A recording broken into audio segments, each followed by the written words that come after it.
Thank you.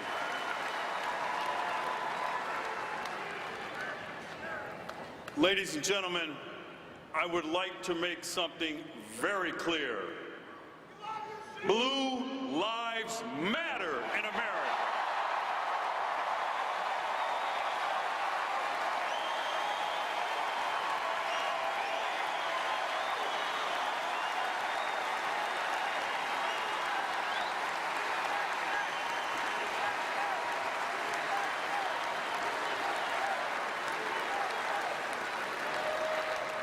I stand before you tonight with a heavy heart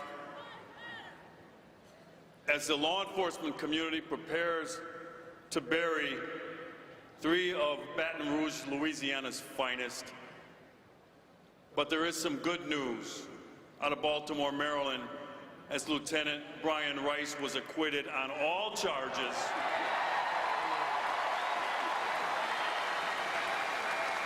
And the malicious prosecution of activist State's Attorney Marilyn Mosby.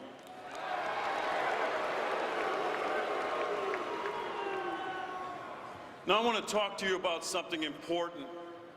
Indeed, a concept that 5 law enforcement officers were murdered and 9 more were wounded for earlier this month, and for which 3 more were murdered 2 days ago in Baton Rouge, Louisiana, and that is the importance of making America safe again.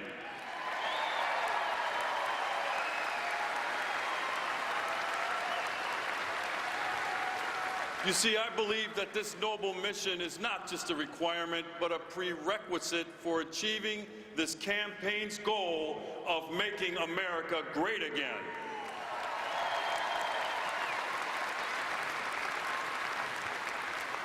We simply cannot be great if we do not feel safe in our homes, on our streets, and in our schools. I see this every day at street level, where many Americans increasingly have an uneasiness about the ability of their families to live safely in these troubling times. This transcends race, religion, ethnicity, gender, age, and lifestyle.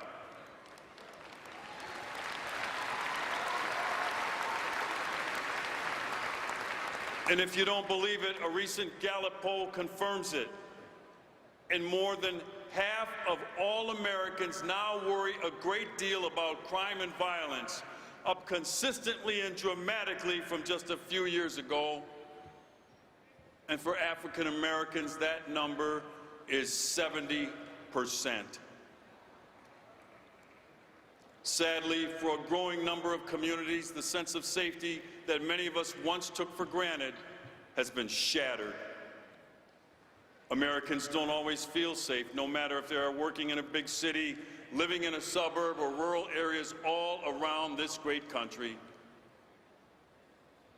I often tell residents of Milwaukee and the city and towns that I visit that safety is a shared endeavor. It starts with the willing acceptance of people to play by society's rules.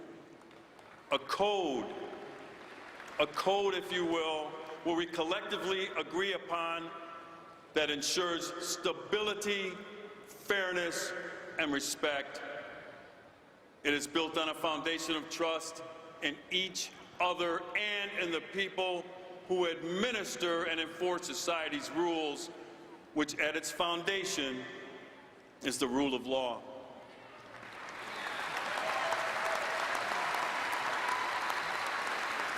In 1963, Dr. Martin Luther King Jr. wrote passionately about the interrelatedness of all communities and states and about our inescapable network of mutuality tying us in a single garment of destiny. He spoke of the basic morality of the rule of law, provided that it is applied equally to both the wealthy and the impoverished, both men and women, and yes, the majority and the minority.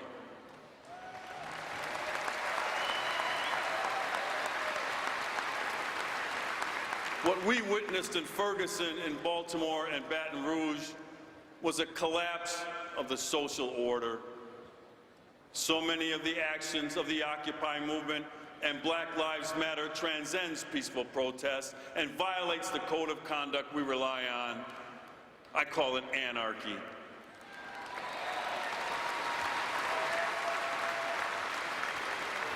You see, American law enforcement officers understand that race is and has been a heated issue in our country.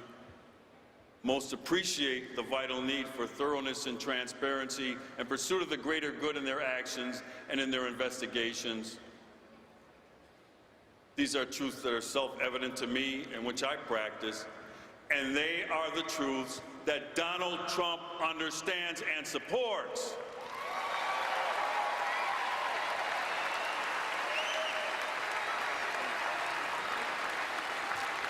Donald Trump is the steadfast leader our nation needs.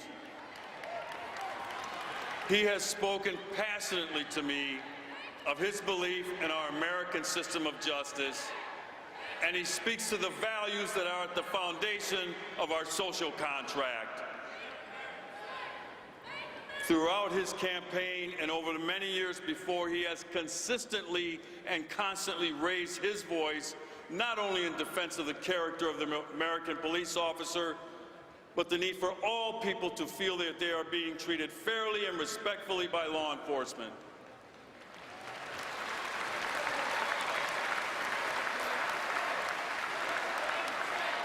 You see, Donald Trump understands that what can make our nation safe again is a recommitment to a system of justice in which no government official, not even those who have fought their way to the marble and granite halls of Washington, no private citizen, no elected official, even Hillary Clinton, and no group of people, despite the fervor with which they press forward their grievances, can claim privilege above the law. It cannot happen in the United States.